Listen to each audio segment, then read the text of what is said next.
Welcome to Ravens Over. Please go to my channel, also hit the notification bell, and like this video and share. I want to celebrate a two-spirit woman, and her name is ANDREA JENKINS.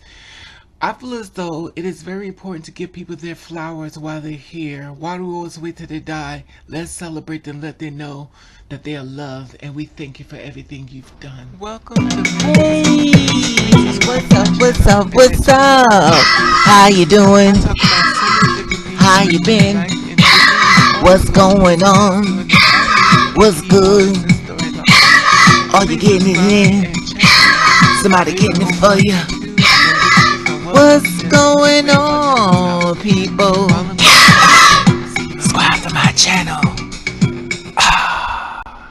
Her name is ANDREA JENKINS. Now, she's an American politician. She's an American politician, a writer, performance artist, poet, and a transgender activist. She is known for being the first African-American open transgender woman elected in public office in the United States, serving since January 2018 on a Minneapolis City Council.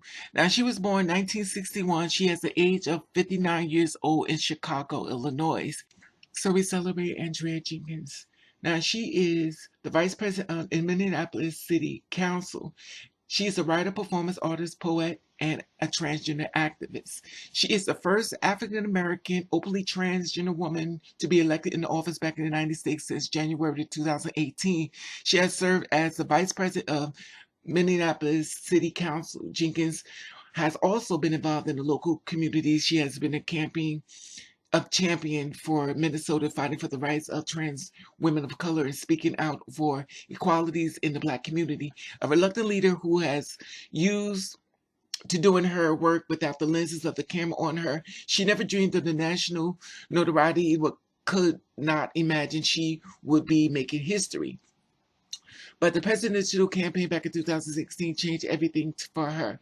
She said it gave her a new favor on life and contributed to substantial change, and she knew it was needed to start a local level. She believed that the cities were already leading on issues on importance of climate change, raising the minimum wage, bill reform, and more. I knew I had to get engaged, she offered. The night she was elected back in 2017, two other African Americans were elected on the city council that previously only had two people of color. Now, she said she's a native of Chicago, moved to Minnesota back over 30 years ago. She remained by the numbers that show that Black communities been ranked the lowest of the two cities in terms of home ownership, access to quality health care, access to education, and unemployment. We're trying to really ensure that, as including businesses of color and unrepresented communities in the process, she told the magazine of Essence Magazine, and the theory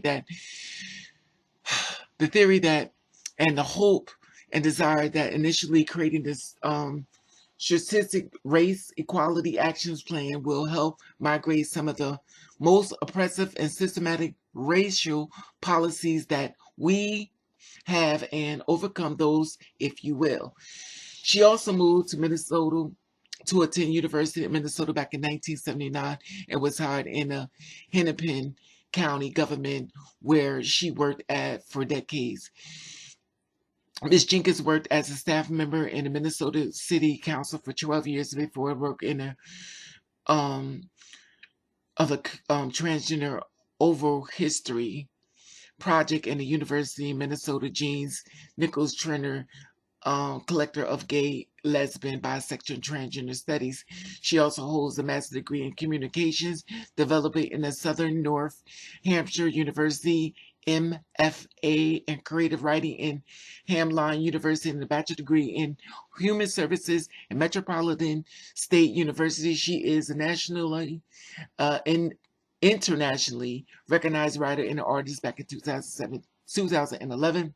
Butch Fellow to advance the work of transgender inclusion and recipient of numerous awards and fellowship. Now, this story has been reported back in 2019, also back into 2020.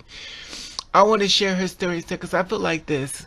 A lot of times we do not celebrate people when they're here, their accomplishments and everything they've done, especially if you're a two-spirit woman and you're standing out in the forefront. The one thing I can't stand and I keep seeing is people celebrating people when they're gone, but they don't give them their accolades and they're giving their flowers when they're here. So why is it we have to wait for people to leave to let them know that we love them, we appreciate everything they're trying to do, everything they did do, and all the doors they knocked down? Why do we always celebrate people when they're gone when we can't celebrate them when they're here?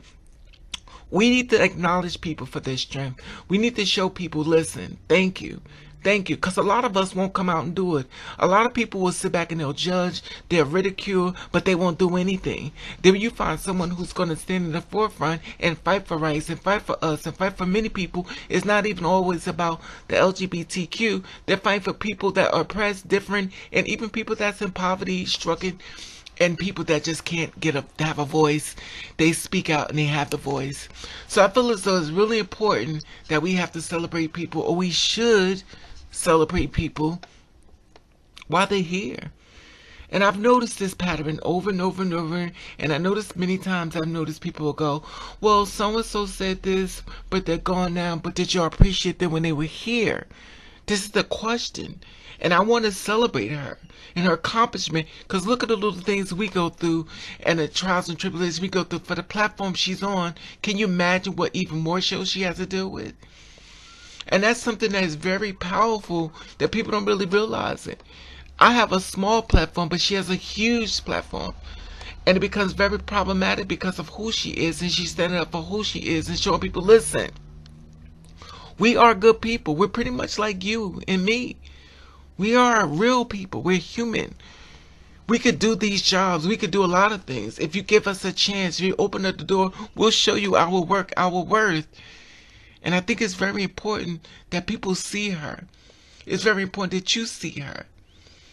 ANDREA JENKINS, I see you. A vice president of a Minneapolis City Council. And it is important that we acknowledge our sisters out here, even our trans brothers. But this is my sister's story right now, and I want to let her know that I love her and I appreciate her. And y'all comment below, because I'm sure she'll see it and she'll go past it. You know, sometimes it's the small things that mean a lot. It's not always about the money and everything. Sometimes just the fact of being acknowledged for all your work means a lot, especially if you had a bad day. And I've been there, and I'm sure you have too. When somebody said, hey, and you was like, wow, just that little hey of love showed you something and took you straight out of that depressing frame of mind that your mom was in. Just like, wow, I feel better. Thank you for talking to me. Thank you for acknowledging me. Thank you for letting me know that you here with me. Because sometimes when you go through so many things in life, you feel so alone. You feel like nobody really cares. Sometimes you get to the point where you don't even tell anybody your story because you feel like nobody really cares. And if you do try to tell them, they'll cut you off just to tell you their story. And as a Earth Angel, you will listen only because you feel like, hey, maybe they have something that's hurting them, even though you're hurting. But I just want to acknowledge her, and I want to share her life with you, ANDREA JENKINS. We love you. We appreciate you. We don't want you to die. Then to celebrate you, we want to celebrate you while you are alive. And I hand this video over to you in love and care and compassion and appreciation and the love I have for you, and to thank you for being a true hero and a woman who stands in her forefront and help the girls that's coming behind us, even the one that's before us, even the one that's with us. I thank you for your leadership. And at the other day, Miss ANDREA JENKINS, 5/26/2020, you're acknowledged and loved. Share this video everywhere you can. Like this video. Let everybody know about this beautiful woman. This is one of our sisters. Let's celebrate her. Let her know how important she is to us. Because I'm tired of doing videos of girls already passed away. And we have so many that are alive. At the top, there's Instagram button. You follow me, I follow back. I love you, and thank you for watching. Catch the Rave.